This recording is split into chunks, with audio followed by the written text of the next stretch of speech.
Hello everyone and welcome to the video. My name is Dream Shipwrecked and bet you were wondering where we are right now. Well, welcome to virtual reality. I am currently using a HTC Vive to play a few games available for it on Steam. And me and perhaps a few other people are going to be demonstrating some of the options that you have while using one of these new pieces of technology. Now, we've all used something like this before, whether it's going to the movie theater to see a 3D movie, or to, maybe try an Oculus or something like that. Now, what does this offer that other ones don't? Well, for one, let's look at our controllers.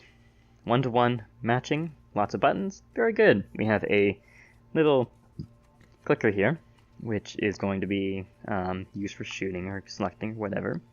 Trackpads, which you can see actually being moved around. Top buttons, bottom buttons for system use, and then also grip buttons.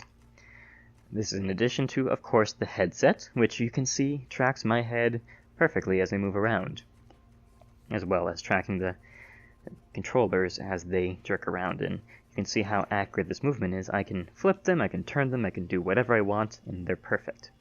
Now, how is this possible? Well, I'll tell you. There are lighthouses, which are little boxes that are defining an area by IR light right there and right there. And this is going to create a square around me that I can play in and also track where my movements are. Essentially, they're tracking my entire body.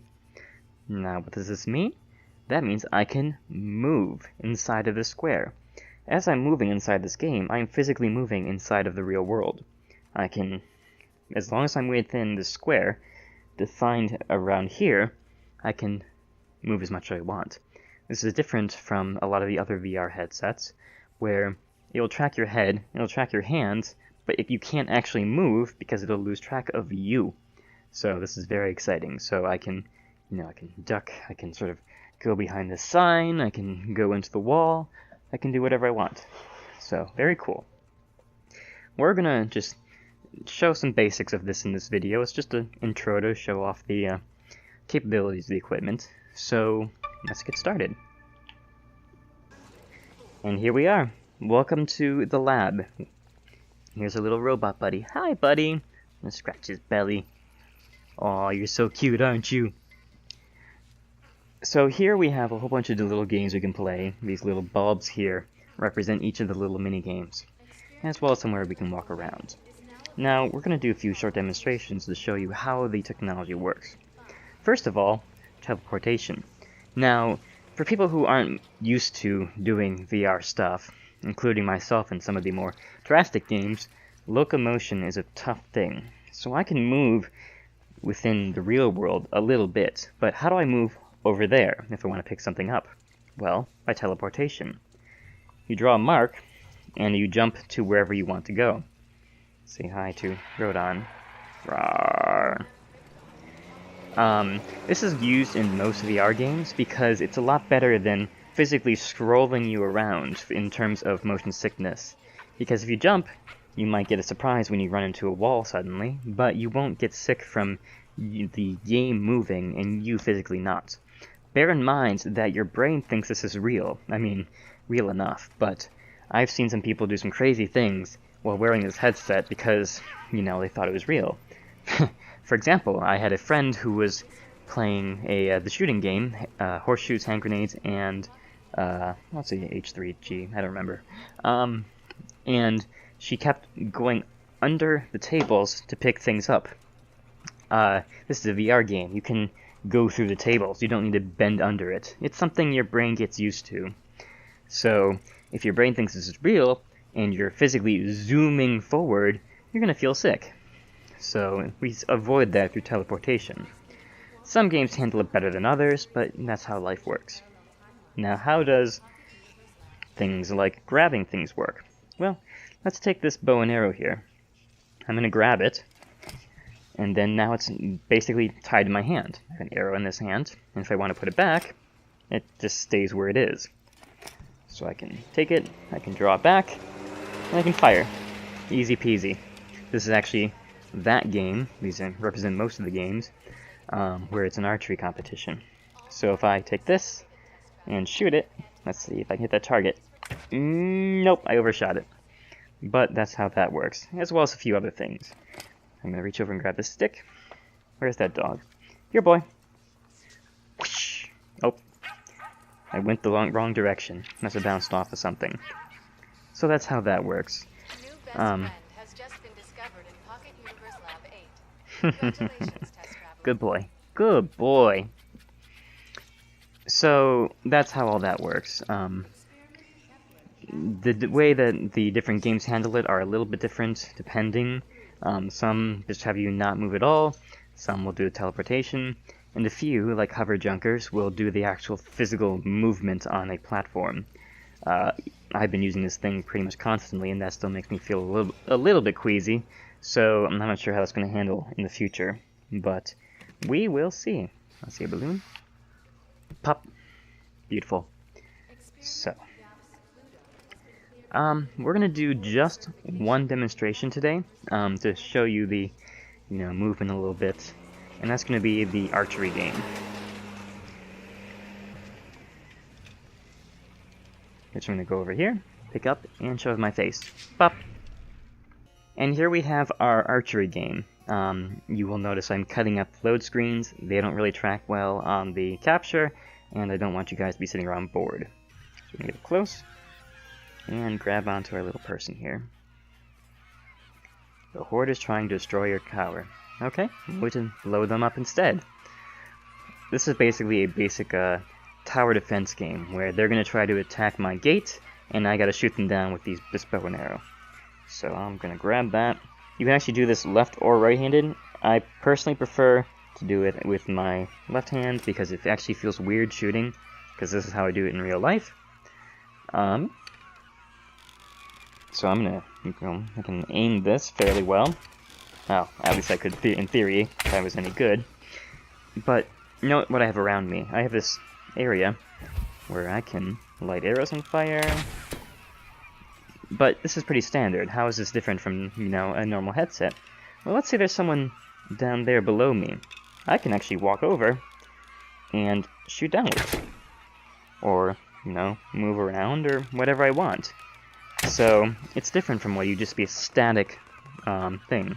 And of course you can see my head's being tracked, my abysmal score from last time I played it, all kinds of things. So let's just do a short round to demonstrate what I can do. Pop! The way this works is there's going to be health there, gate health, and they're going to come along and try to get inside. Each one is going to take one shot, unless it has a shield or a helmet or something to block it. And those red balloons that they blow out, when you kill them, are going to either restore your health by 5 points, or give you an extra 5 points if it's at full.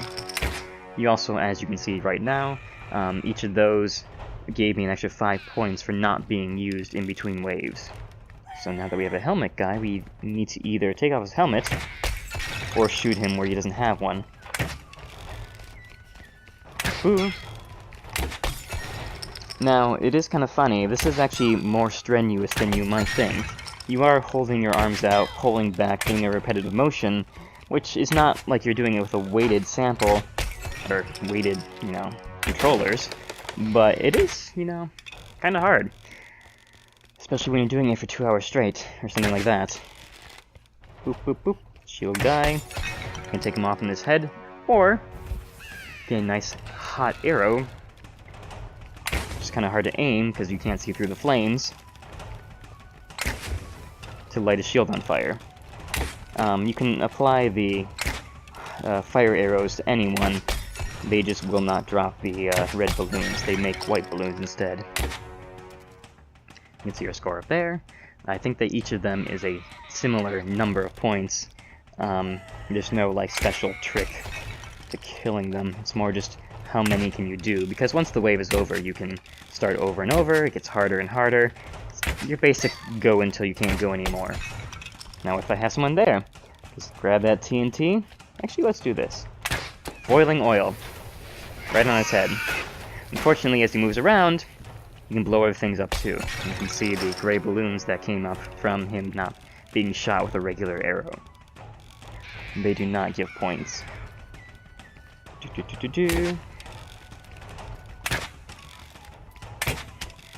I will likely do a longer version of this and a separate video just to show the later levels and what you can do. So I can actually lean over and get those guys if I can't miss them the first time. But for now, this is just an introduction. Now, what other games are we going to be covering? For starters, there's going to be the rest of the lab, which is, you know, this and that and all these things. There's going to be the Space Pirate Trainer, which is a shooting game where you blow up robots.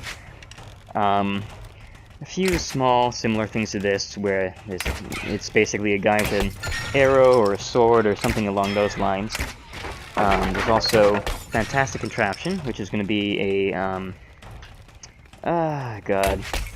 Remember those machine games from back in, like, the mid to late 90s, where you had to, like, assemble the machines?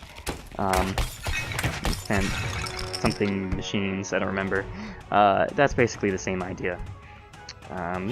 Zombie shooters, H3, HG, which is going to be a gun simulation thing, and then Hard Data, which is a very cool robot shooting game where you play as a space gun kata or regular ninja with a sword. So we'll be giving that a shot too. And there we go. When we want to go back, we're going to just go ahead and I'll put this down, hit the top button here. It's going to spawn one of these, and we'll pop it back in our face. And there we have it. It's the archery version of the lab, and we're going to be going through, you know, all that in a different video. So for now, again, this has been Dream Shipwrecked, and I will see you guys next time.